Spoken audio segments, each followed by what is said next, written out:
আসসালামু আলাইকুম সম্মানিত দর্শক, এখন কথা বলছি সুদূর ইসলামপুর থেকে আগত দুরন্ত নৌকার সম্মানিত কমিটি পরিচালক কমিটির সাথে। যদি বলতেন দুরন্ত নৌকা, আমাদের এই নৌকা তো বাইচ চলতেছে গত 2 দিন যাবত। আপনারা কেন 2 দিন যাবত অংশগ্রহণ করলেন না, বা আজকেই হঠাৎ করে কেন নৌকাটা আনা হচ্ছে যদি বলতেন। আমাদের এর আগে শেরপুরে 7 বছরে খেলা ছিল, তার কারণে আমরা আসতে পারি নাই। আমরা গত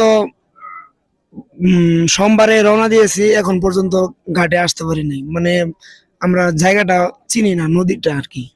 ও আচ্ছা আচ্ছা, কোন নদীটা চিনেন না? আমাদের এই সরিষাবাড়ি নদী দিক হারাই ফেলাইছে জি, জি, জি। ডেফিনেটলি। আচ্ছা, যাই হোক, আপনারা যে শেরপুর দুরন্ত নৌকাটিকে অংশগ্রহণ করাইছিলেন, সেখানে কি আপনাদের নৌকার অবস্থান কি, বা আপনাদের নৌকার পারফরমেন্স কেমন যদি বলতেন। ওইখানে আমাদের নৌকার পারফরমেন্স তেমন ভালো ছিল না, কারণ আমরা 2 বাজিতেই হেরে গেছি। আচ্ছা, ধন্যবাদ। এখানে যে অংশগ্রহণ করাবেন, এই ক্ষেত্রে এখানে আপনারা কেমন আশাবাদী? আপনাদের নৌকার পারফরমেন্স, সামনের আপনাদের যে অর্জন, এই ফাইনালে যাওয়া, সেই অর্জন কি আপনারা তুলে নিতে পারবেন ইনশাল্লাহ? ইনশাল্লাহ আমরা চেষ্টা করবো, বাকিটুকু উপর আল্লাহ ভালো জানে।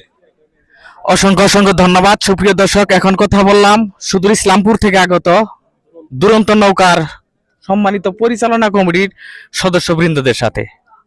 ধন্যবাদ। আর আগামীকালকের ফাইনাল খেলা আপনারা সকলে দেখবেন।